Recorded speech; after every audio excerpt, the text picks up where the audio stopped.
Hello everyone. Hi, this is Reading Matters Book Club, and my name is Neeraj, and I welcome you all to the discussion. Yet another facet to unravel, yet another aspect of literature that is truly going to make us, every one of us, a diverse reader. And in today's conversation, Abhishek and I are definitely going to talk about the word appropriation. And so, welcome everyone. If you have any questions, why are we doing all of these hashtags? If you're curious about it, if you basically want to join these conversations, send some. Uh, so I'll just yeah. So I've gotten the.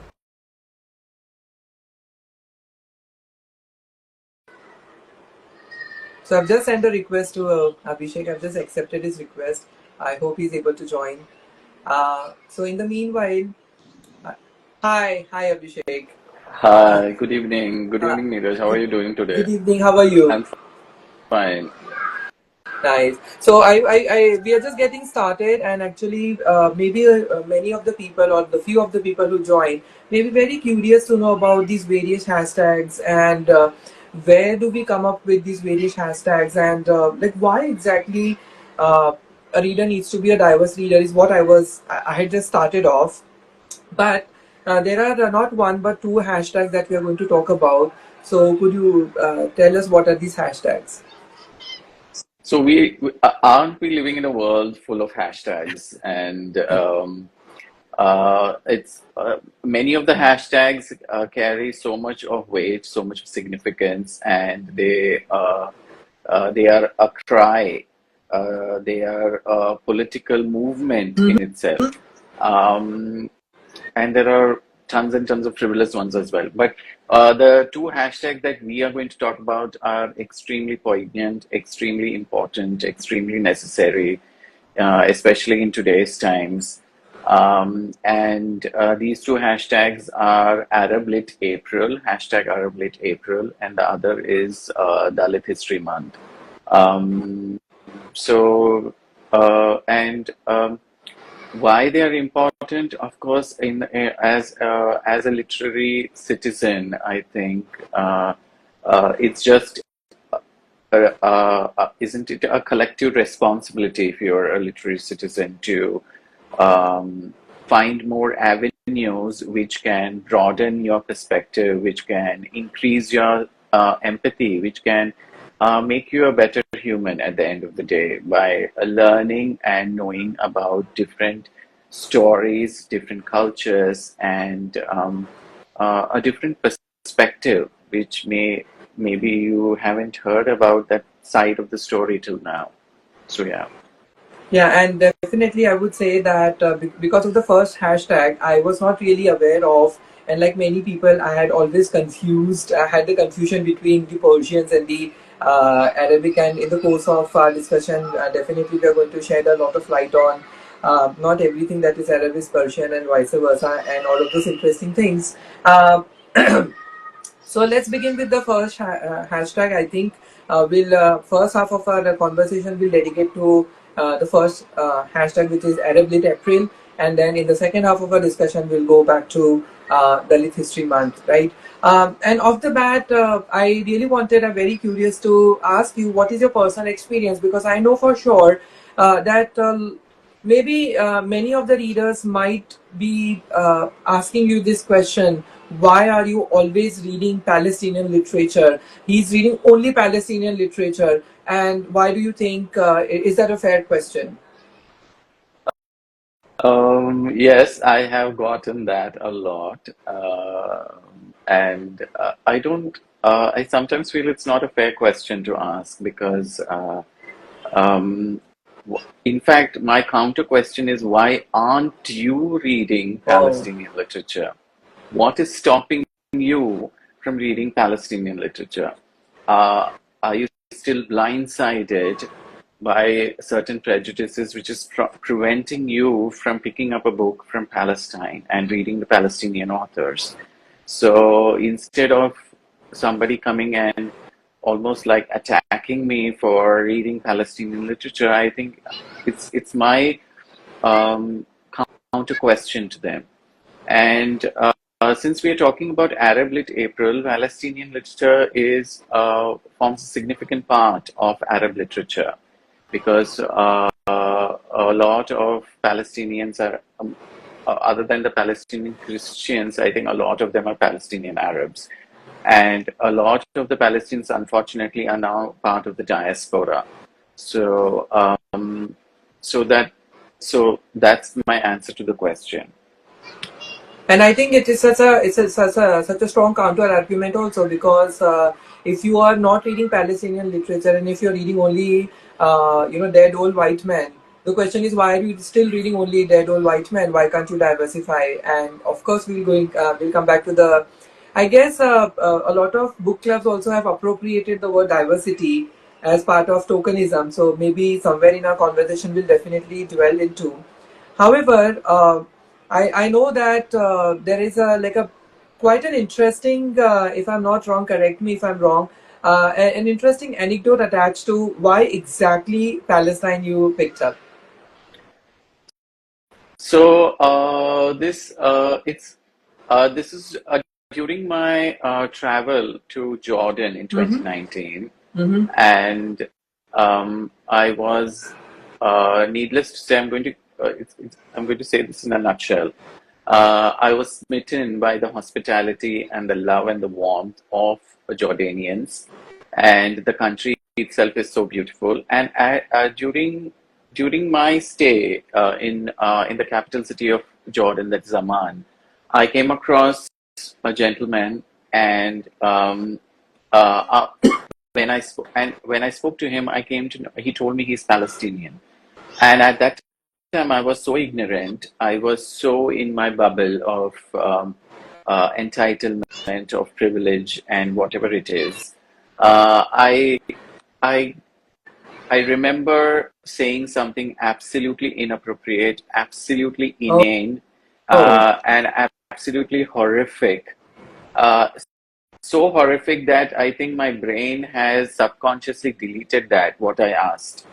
So, and the gentleman was so polite and so kind wow. that he said, he just smiled at me and he said, I think you don't know anything about Palestine and Israel, and you need to probably go and um, do some reading if you must.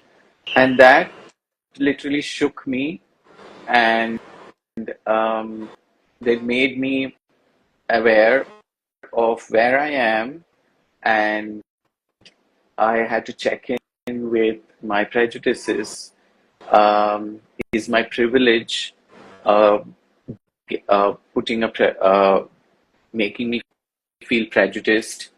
And that's when I started reading, started delving into Palestinian literature and knowing about Palestinian authors.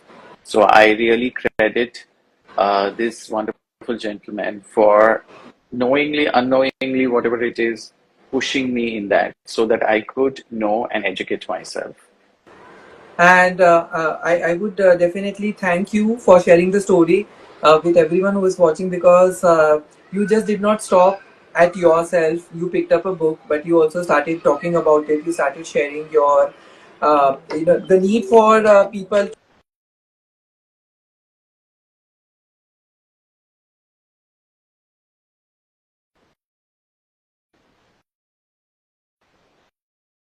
Can't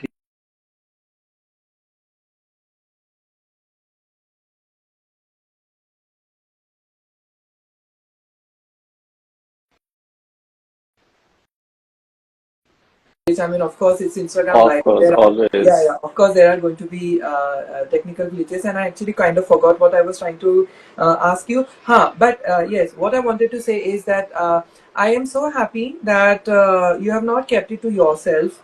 You could have been like, okay, this was a life learning that you got when you interacted with that Palestinian gentleman in Jordan.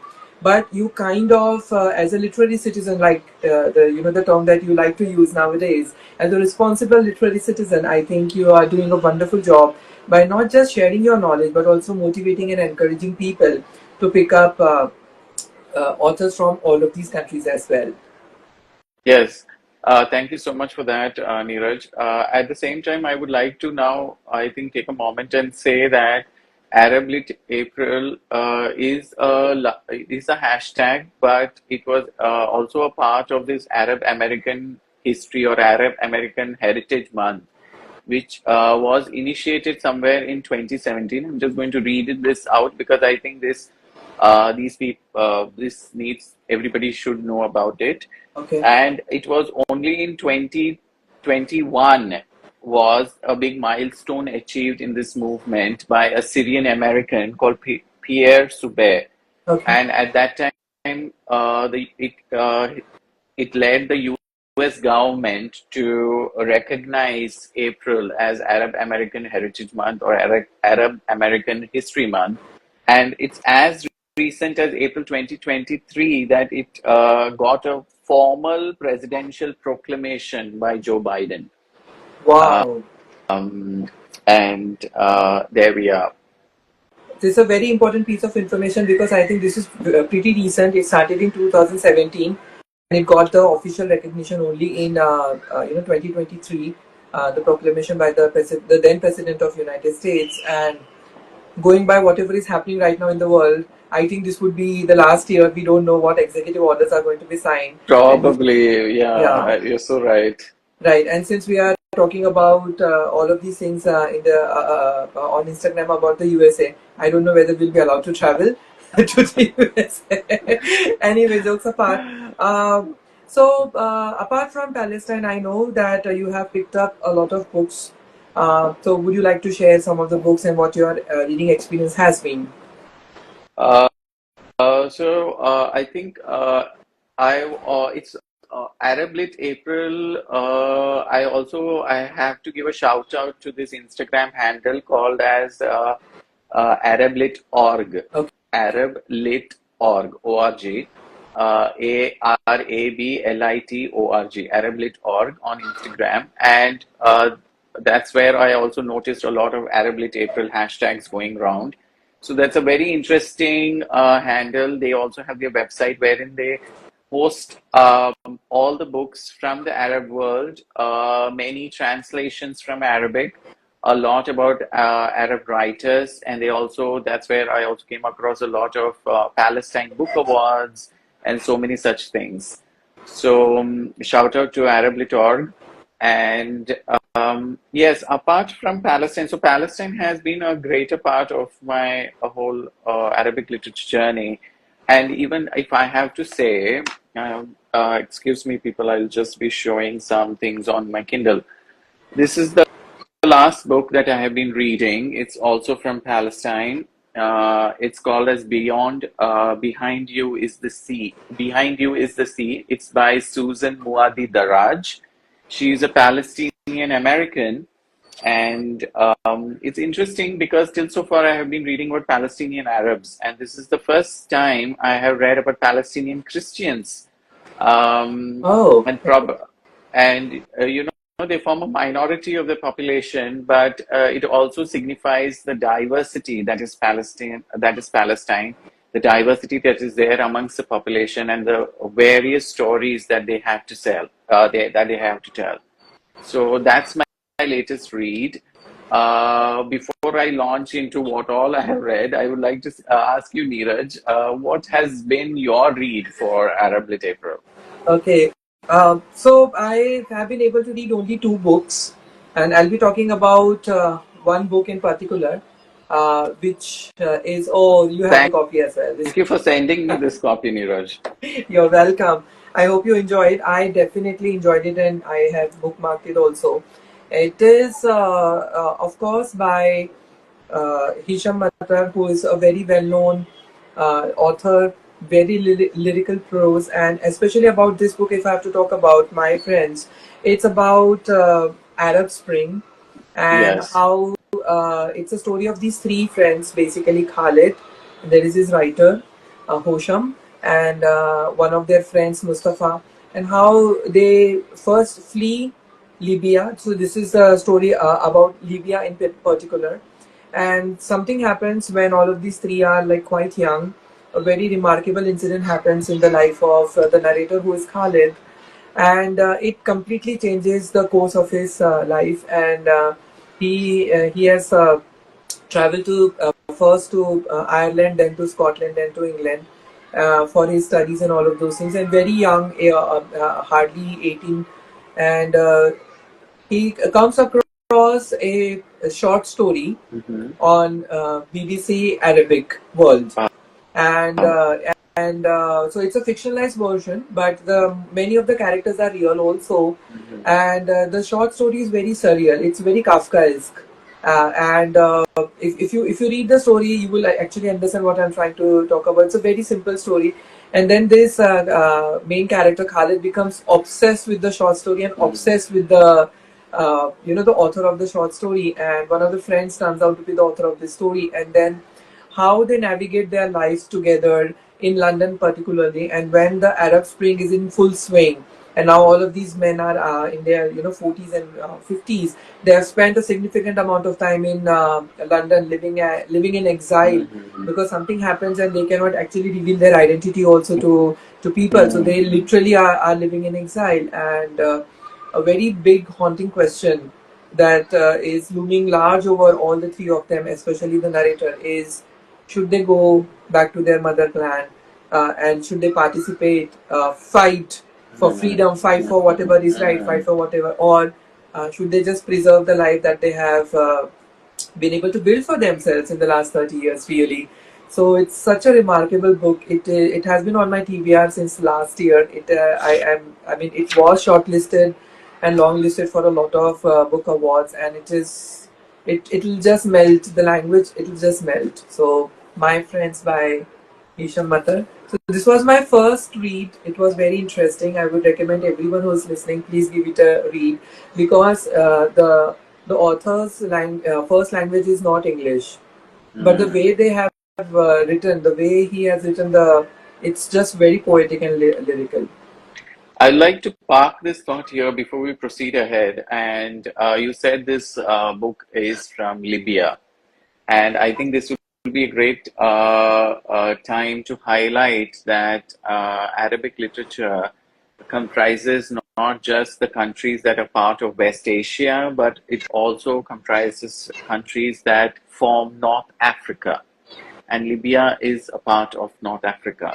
So for people who are Correct me if I'm wrong. right, Yeah, right. So for people who just want to geographically visualize it, it is countries above the Sahara are in the African mostly, continent. yeah, above the Sahara in the African continent would be mostly the Arabic belt, and below the Sahara would be the African countries. So if that helps. So, and Yes. of course every country is African also. I mean, obviously, because it's the African continent, and it was amazingly written. I had very little knowledge. I knew about when the Arab Spring was happening. I know that the then social media, Facebook, was full of how social media has played such a significant role, and it plays a very big significant role in the book also. But it is just amazing to get into the head of the, and it is the story. So the book is quite thick. It's 400 pages, more than 400 pages long, but it is the story of just one evening's walk from King's Cross station to the author's place. Wow. It's just one evening, and it's just beautiful. The food, the aroma, the culture, and Right. literature, Arabic literature. So many good book recommendations in the book. Oh my God. I can't wait to read it. And so, even if I have to speak about, again, keeping Palestine in mind here, but most of the writers are part of the diaspora now. And so there is always this longing. The writers, they write, and there is always this longing to go back to their land, but obviously they cannot go back. And when they see the atrocities, when they see the genocide that is happening, and uh, this is a common thread. This is a common theme that is always there. This wanting, this living a hyphenated existence. Existence. You Yeah. are you Palestinian, or are you American, or are you Palestinian, are you British, or wherever they are living. And sometimes they keep wondering, are we part of anything in general? So a lot of such similar themes are always present, and I would say I agree with you. A lot of these books are extremely poetic, extremely lyrical, and full of culture and food. Food always forms such an important part of, I think, a lot of these Arabic literature. Absolutely. And I wanted to ask you, like, apart from Palestine, of course, you have read many other books as well. Uh, do you think the Arab Spring of 2011 has been a common theme, whether the book directly engages with these issues or whether it just mentions it, but it is something which looms large in the background in all of this narrative? In this, it is front and center in this book. But what has been your experience in I general? think Arab Spring does form a large part of the narrative in many of the books, and I think it's a significant part that has a significant part of history that has happened, and it just makes sense that many of the writers will want to talk about it. So that's another common theme that people can find when they if and especially if they're reading a little bit more contemporary Arabic literature. Yes. Yeah, and one of the other things is also, in any and every movement that happens, right, there are, I think, some people who are really affected by the story, really affected by what is happening in their, country and in their homeland, and they would just write something very evocative and emotional. But on the other hand, I really wanted to caution some of the readers that please do your research before you pick up the books, because some of the people, if they are from diaspora especially, and I don't want to put the diaspora onto the spotlight, but you need to be doing your research, because the other book, I wouldn't be naming the book or the author as well, but for me, the narration, what was happening in America with the main character, and then there was this description of Jordan and Palestinian just thrown Hmm.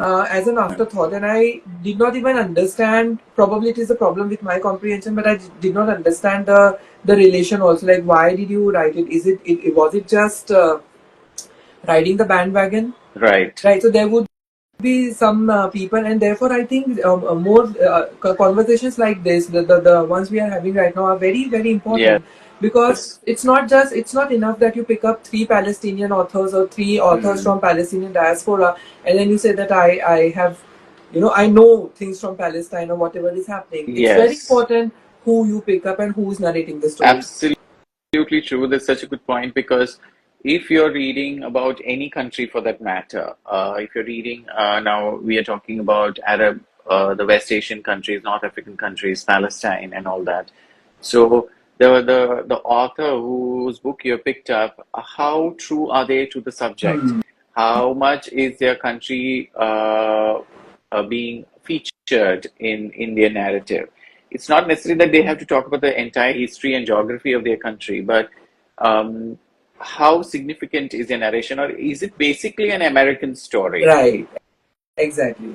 You said it. Yes, or and the Arabic, the country is just as an afterthought, okay, because the name is like that, or you just want to stand out from the other American authors and want to be a part of Arabic literature. So there are a lot of this can happen all across, not just Arabic literature. There are people from all such For any Indian kind of diaspora such. also, this is applicable. Yes, absolutely applicable. Indian diaspora, don't even get me started. But so are they giving you this kind of an infantilized, sugar-coated view of everything? That's what most of the Indian diaspora books, if you read, you see, I think they have no connection with the country at all. They have an imagination of the country and they are writing, sitting in America. And for the So American audiences, and it's for not as if they're writing the for. American Yeah, audience, this is that's also again very very important. important. Yeah. So, who for the and when you start reading the book or you start doing a little bit of research, you will actually come to know who this book is targeted Right. for. So, I think that's where a little bit of discretion is necessary. And I think as people will read more and more, you will be able to make your own judgment. Right. That is such a that is very that is mindful reading also. I would say that is very important that you are consciously choosing because yes, while reading there has to be some objectivity also. Of course, the author put in a lot of effort to write a book. It's a very humongous task. It's a very tedious task. I get it, but also there is something called as responsible writing, and for that reason, I am not going to take the name of the the second book that I read, but it was a very big disappointment. It was not just that it was an average book, it was legit a very badly written, and absolutely the intentions were like, okay, you are just trying to please the American audiences and nobody And else. it's a very popular book. And it is a very popular book. I could not wrap my head around it. Like, okay, I Popularized by Americans. yes. So of course, I think if we are talking to international, or readers, let's not put any labels. If you are talking to readers, readers are readers everywhere, which means I think just because some exotic description is being thrown here and there doesn't make it a great book. All right. So Yes. if I'm writing about India and I'm just talking about some exotic thing like Bharatnatyam or Kathak, and which has nothing to do with the main story at all, right? That doesn't mean that oh, it's so culturally rich and it sounds exotic and therefore it must be a great piece of literature. So I just Yes. wanted to call that out. Yes, and there is this nuance, right? Even if people are wanting to read, okay, I want to read about this country. I want to read about Yemen. I want to read about Syria. Okay, let me just pick one book. So that I can just tick that so that that box is ticked. I don't think that is again responsible because you need to be doing your diligent background work to see is this book really standing for Syria? Is Exactly. this book actually representing Yemen? Exactly. And especially countries like Syria and Yemen, where there are not very many authors coming and writing. And even if they are writing, probably we are not getting the English translations across. So I think this is a very, very nuanced observation and discussion that everybody should be Yeah. having, I think. Yeah, and I think I will not mince my words, and I will definitely like to say one thing about the book club culture that has picked up in India in the last 5 years, and I see that people are checking the box like you said just because they want to appear diverse, right? So I think this is the place where I wanted to talk about the word diversity, and then we are already half an hour into the conversation, and it's a kind of a good segue to the next thing also. I know that you have not recommended the books. If time permits, we'll come back to those things also. Right. But I think, what do you think? Is the word diversity now being misappropriated and being overused by many people, especially the book clubs? Absolutely. I think everybody and anybody is jumping on the diversity bandwagon um, because it's like a buzzword, and is there is no counter question to it. Nobody can challenge it, and if somebody is going to challenge it, guess how they come across, Hmm. right? How they come across somebody who challenges it. So it's like a very sticky wicket. It's a very safe field where you can still be diverse and be absolutely prejudiced, absolutely um, phobic, Mm-hmm. absolutely bigoted. But on the surface, you can still be calling yourself diverse. So if you're really diverse, your diversity should represent cut across sections. You should be aware of uh, people around you, and especially now we are talking about book clubs. So book clubs especially have a greater responsibility, I think, in this regard because these kind of hashtags, these kind of history months are extremely important because this is your responsibility to nudge your readers, to nudge the members of your book club. So okay, this is also there to read. This is also very important, and it's just not America. It's just not in Britain. It's there. There are all these other countries. There are all these other wonderful histories that we need to know. We need to be aware of. And as a book club, this is a prime responsibility in doing that. And if you're not able to do it and still call yourself diverse, I mean, the joke's on you.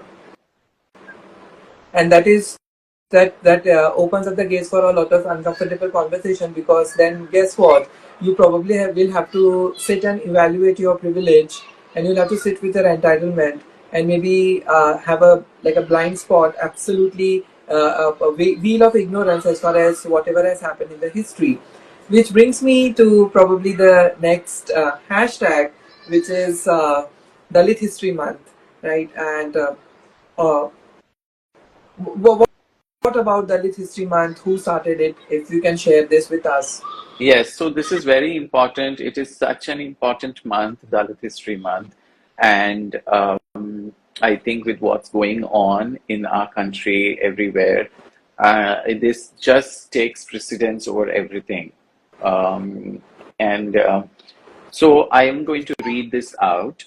Dalit History Month was actually initiated in April 2015 by a group of Dalit women, activists, and scholars. Collectively, they were known as the Dalit History Month Collective. The founding members include Tenmori Soundararajan, Sangapalli Aruna, Christina Dhanaraj, Mari Zwik Maitreyi, Asha Kotwal, and Manisha Mashal. Um, and why April was chosen? Because I think when they thought about it, it also coincided with the birth anniversary of Dr. B.R. Ambedkar. So I think that's the significance of Dalit History Month in April. That's very important, and it's such a topic that is present everywhere. And once again, I think it is time to call out our own entitlement and prejudices and privileges also, because two upper caste men talking about Dalit literature, it cannot get better than this. Well, now that you say that, I have a question for you, Neeraj. So we are with our privilege, we are with our entitlement, and we are talking about Dalit History Month. So do you think there can be this question, right? Do you think this is appropriation? Do you think this is tokenism, or how can we view this? Oh, so that's a very interesting question, and I had this question in my mind, and I think I was enlightened by one of my students about this particular thing. I said that okay, this is the hashtag that I wanted to talk about with my fellow reader, and do you think this is appropriation? And he said what you are doing at the book club is going and picking up the literature with an awareness, because you want to discuss the literature.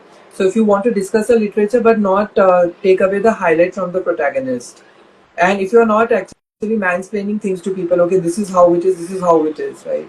And as far as if you are creating that awareness in people, I think that is not appropriation, that is an important conversation.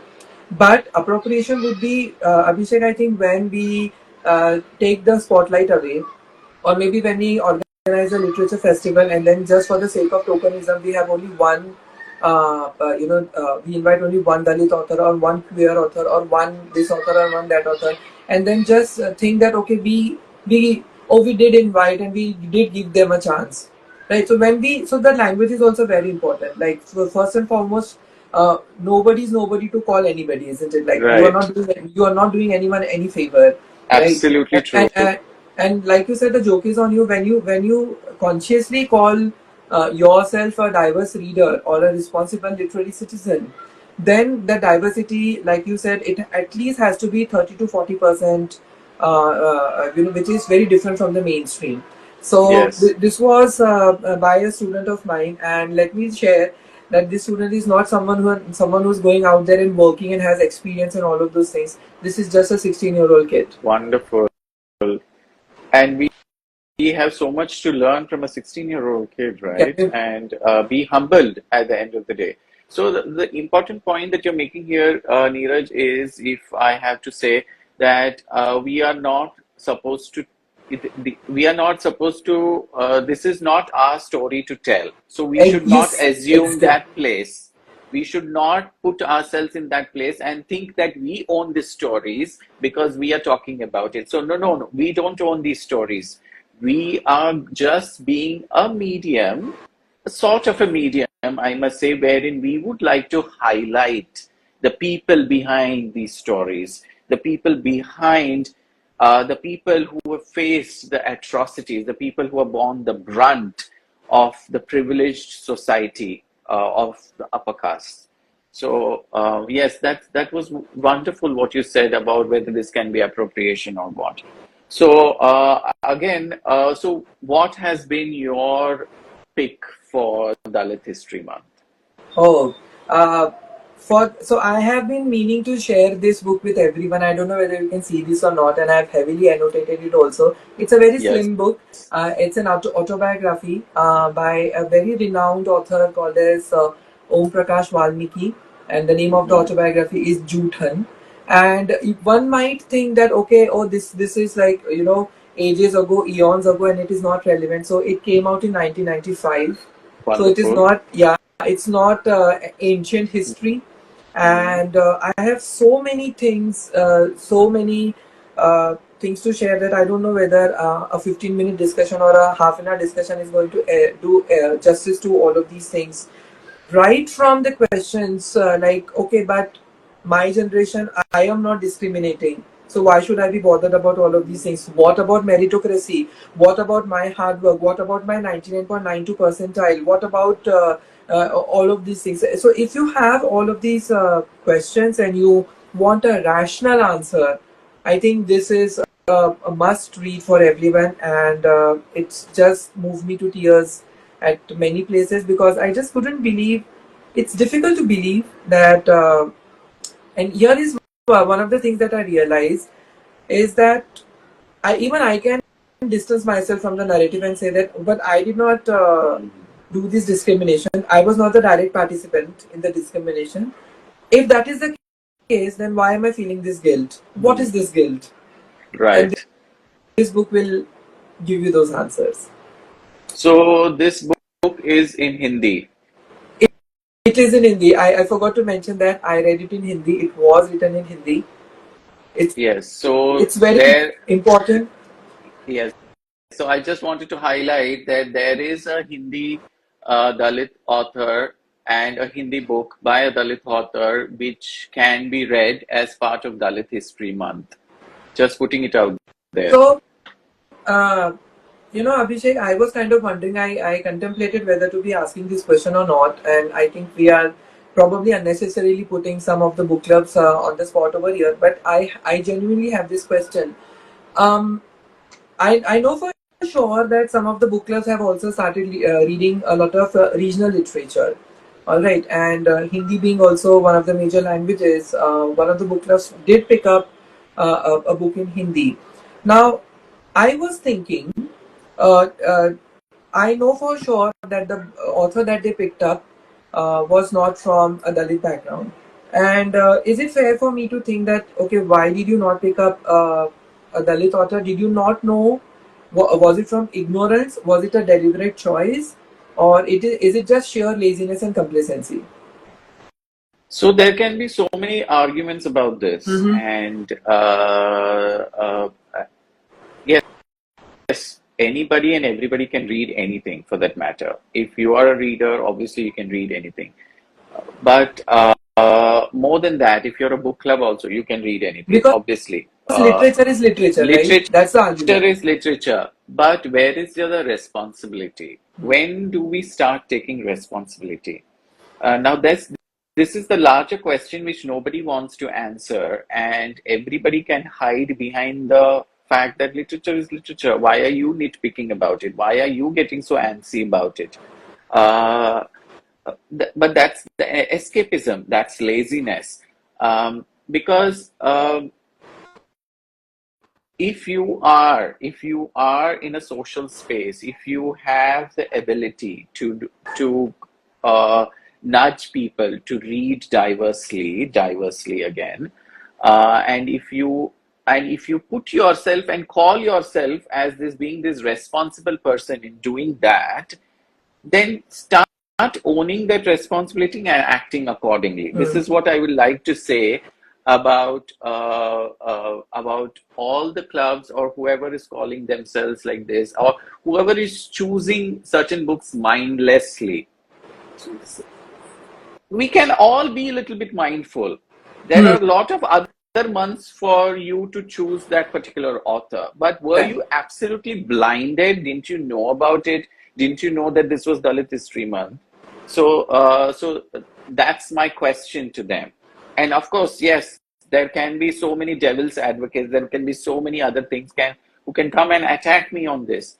But again, couldn't you do better? Couldn't you do better? And it's just like saying that you are asking a black author, why do you have to bring race into everything that you write, or asking a Dalit author, why does everything have to be about caste, or asking a queer author, why does everything has to be about your orientation? Because guess what, it is their reality. Everything that they do is basically colored, all the decisions, access to resources, and everything. And one of the things, the common theme, since we're talking about, so I broached the subject of many things. I was also kind of really amazed by the commonality that all the oppressors have around the world. Yes. The way they oppress is also very, it's kind of not similar, it is same. It's same. So whether you go to the US and you talk about slavery, so all of these black people were actually kept away from these main resources, especially access to nutritious food and education. And guess what is the title itself says Juthan.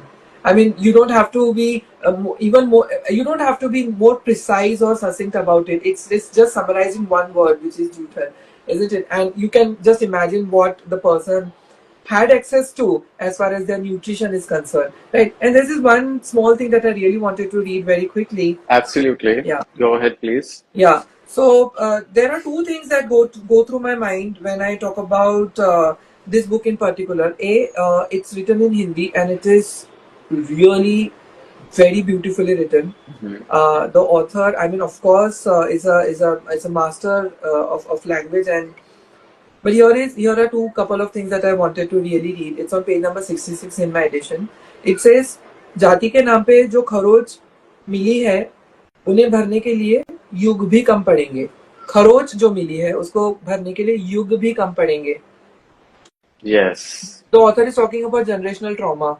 Generational trauma. It is just a kharoch he is talking. The kharoch को भरने के लिए अगर युग लगेंगे, right? Think about the atrocities and the discrimination. At this moment, I will just like to bring in this generational trauma. So I spoke about Tenmuri Soundararajan, who was instrumental behind Dalit History Month. So she has written a book, and I think this everybody should be reading it. The Trauma of Caste, a Dalit feminist meditation on survivorship, healing, and abolition.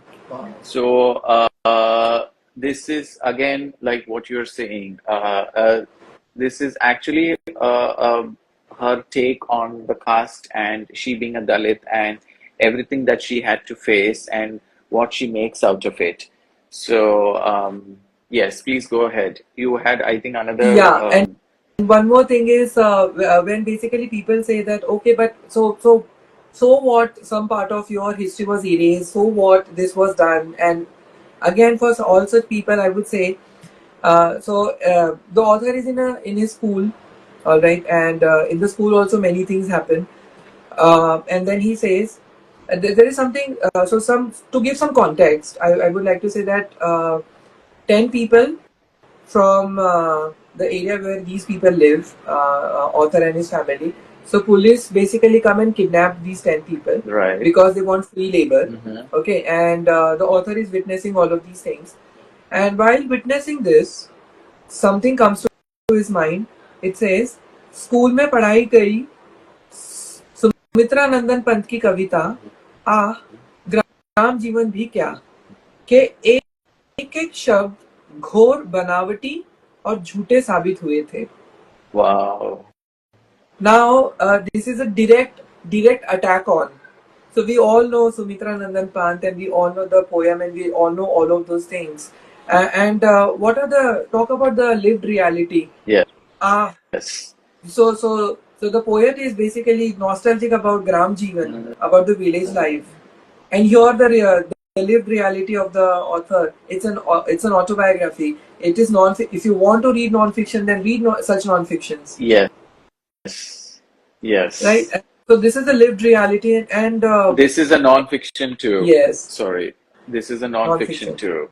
For all those people who talk about non-fiction, this is Yes, who are non-fiction too. competing non-fiction, who are saying, ki, oh, why should I read fiction? Why should I not read non-fiction? So, okay, yes, if you want to read non-fiction, what is the problem of picking up this non-fiction? Or is this the part of the reality or history that you really not want to look at?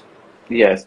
And at this moment, I will also like to say that when we are calling out people, we are and clubs and people or whoever, we don't think that we are sitting on a pedestal and trying to call out people. No, we are absolutely aware where we are.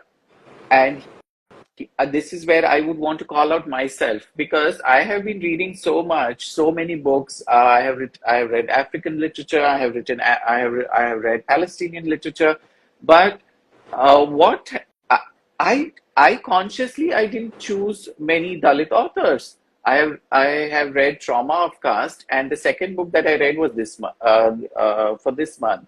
And I have read two books. So I'm calling myself out because I have also not consciously made that effort till so far.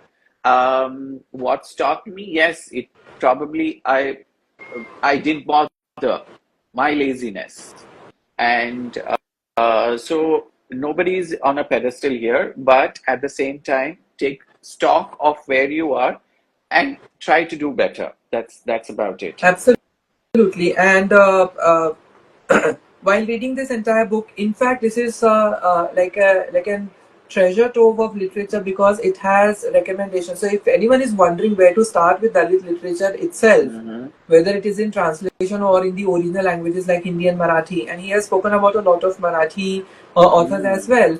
There is a lot of recommendation in this book. What are some of the Wonderful. books? Yes, what are some of the books that this author shaped the life of the author? How did he become interested in literature in the first place, and why literature played such a significant and important role in his life? Mm. It's so important.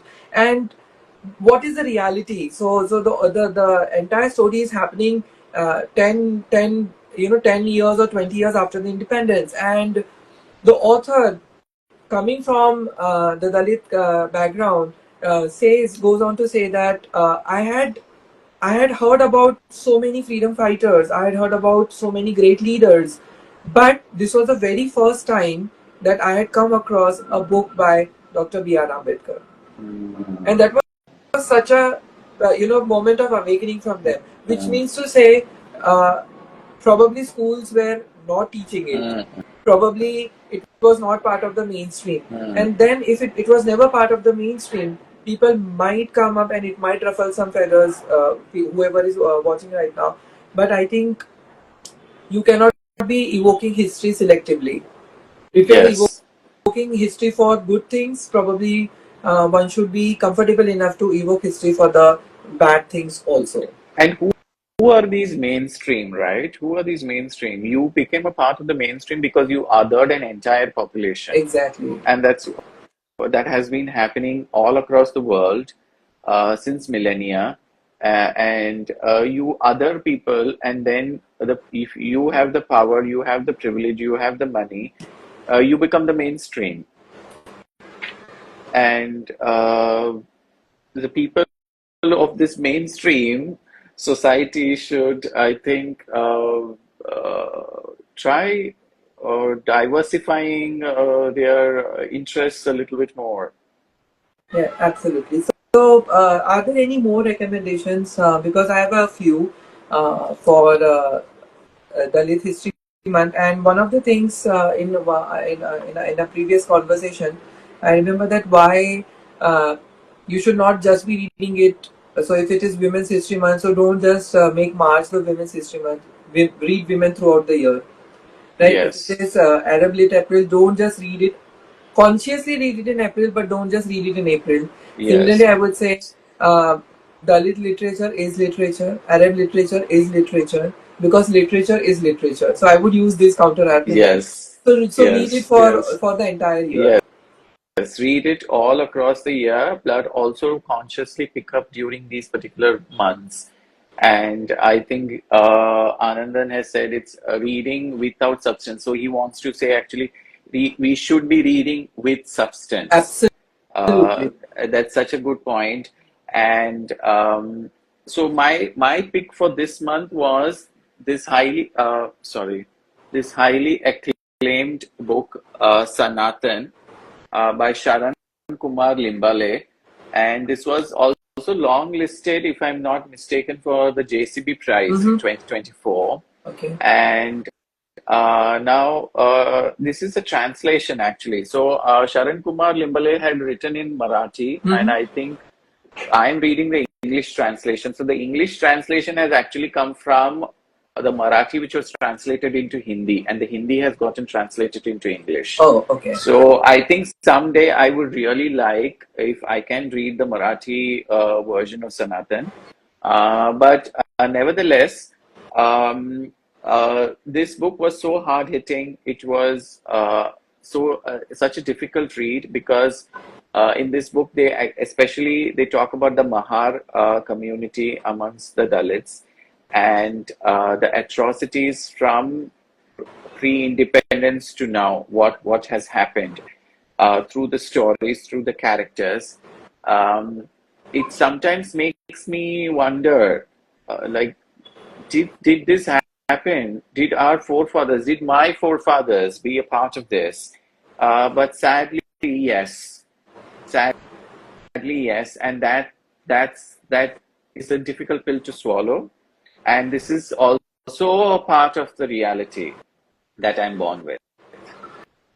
Yeah, and the author also dwells on, especially the last 10-20 pages are again very difficult. The entire book is very difficult to read because it's very important to actually go through the experience. And the author also talks about the surname Valmiki, right, and how not just people from upper caste but also his own family and kin. And there was a lot of struggle about the surname because. I think we should just accept it that even today in the 21st century, I've seen that those subtle microaggressions that happen. The people kind of keep on asking you your surname, like, Yes, okay, yeah, your name is Abhishek, but what's your surname? Your name is Neeraj, but what's your surname? And one of the things that I wanted to, I don't know how politically correct or incorrect this is to share, but I have had a personal experience with my own surname. In certain pockets of India, this basically, so it's an ambiguous surname. So some people automatically attach it to maybe I'm from, the Dalit background or I'm coming from some lower community or whatever. And so for so many years, I was never aware of all of these things because I was caste blind, if you know what I mean, right? And don't see caste anywhere I go. I've made friends not on the basis of caste but on the basis of their merit.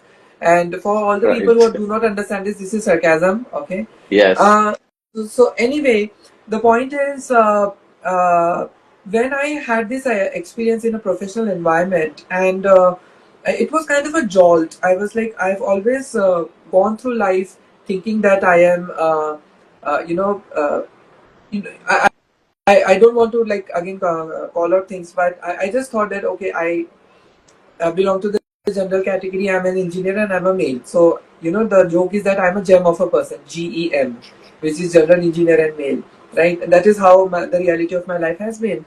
But when I was pointed this out about, my surname in particular, I basically started, every experience was colored because of this. So I was like, okay, did they say this to me because of my surname, or did they say this to me because it was actually the joke, right? And I was like such an educated person, such a well-read person, right? If such a person, and not just this incident, I'm sure you will also agree with me that if educated people like you and I, if well-read people like you and I can be manipulated and gaslit, and your perception of reality can change.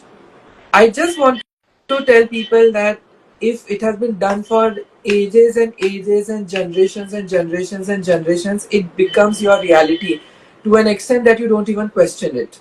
yes. Imagine now somebody whose lived experience is this 24 by 7, 365 days a year.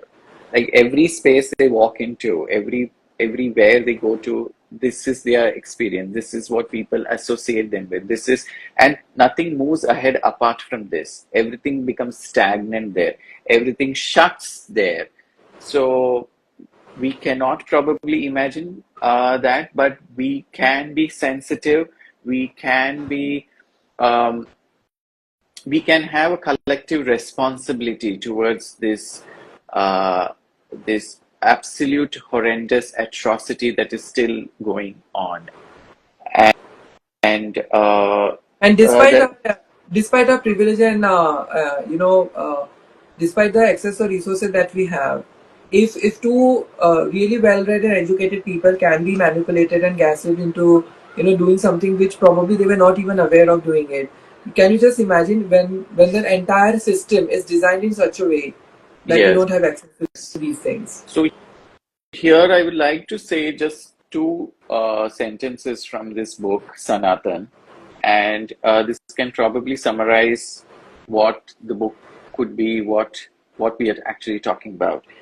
Um, this is from page 46 in the Kindle version of Sanatan. This was a faceless goddess. The gods and goddesses of the untouchables are faceless, meat eaters. The gods and goddesses of the upper caste have beautiful, attractive faces. They are vegetarian. Mari Ma's temple was nothing but a garbage dump of the fate of the entire Mahar community.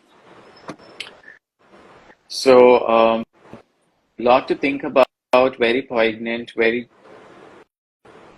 disturbing, Very but disturbing, I would say. but Yeah, very poignant. you cannot even compare to the disturbing lived realities of the people from the people who are Dalits. So yeah, And that is why I think that even a 16-year-old kid, because of I think his lived experiences, I'm very sure, uh, was able to enlighten and educate his yes. own teacher, and that's the irony right there.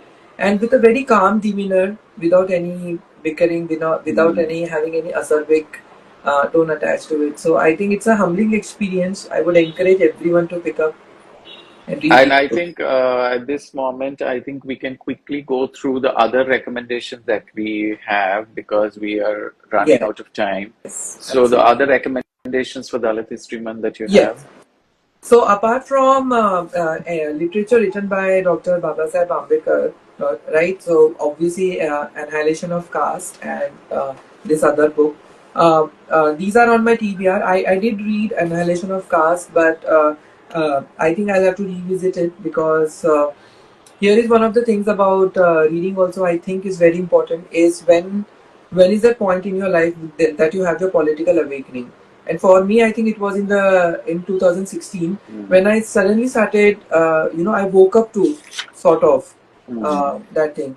Now the other book I have is Ants Among Elephant. And Wow. yeah, so this is on my TBR. It was gifted to me by one of my friends, and I will recommend this. I read the first 40 odd pages, but I'm going to read this. And the last recommendation I have, which again is now part of the mainstream, I don't know what that is, but now this book is very popular, which is Yes, yes. The Kitchens of Maharashtra. I would say that it is not just recipes, but it is much more beyond recipes. So I would recommend everyone not just to read it in the month of April, but throughout the year. I have What about your reading? another, yeah, the book that I am very interested to read is The Adivasi Will Not Dance by Sawendra Hansda. Mm-hmm. And he's a wonderful writer, and he's a Santali writer, and he even translates Santali literature into English. So that is one of the books that I'm very keen to read. Um, yeah, for as part of Dalit literature, yes, and many other books, and even this book that all the books that you have recommended actually. Yes. Thank you So, for the recommendations.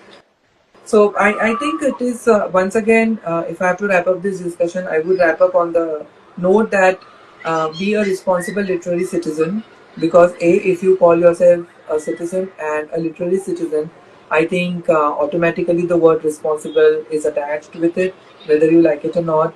Whether the literature is going to make you comfortable or uncomfortable, that probably is kind of immaterial, because I think uncomfortable conversations and uncomfortable literature is something which is the need of the day, especially in the day and time that we are living, and the collective suffering that we all are going through as human Yes. beings across the world. So, on that Uh, note, and I quickly, before we close, we couldn't go through with any of the Arab literature oh yes, books. So we will be writing it out in the comments. all right. And one last thing is not to forget. So the next Friday we are going to have a discussion on Natasha Brown, Who is the we, author of the month? who is the author of the month, and we will be discussing her two books, Assembly and Universality.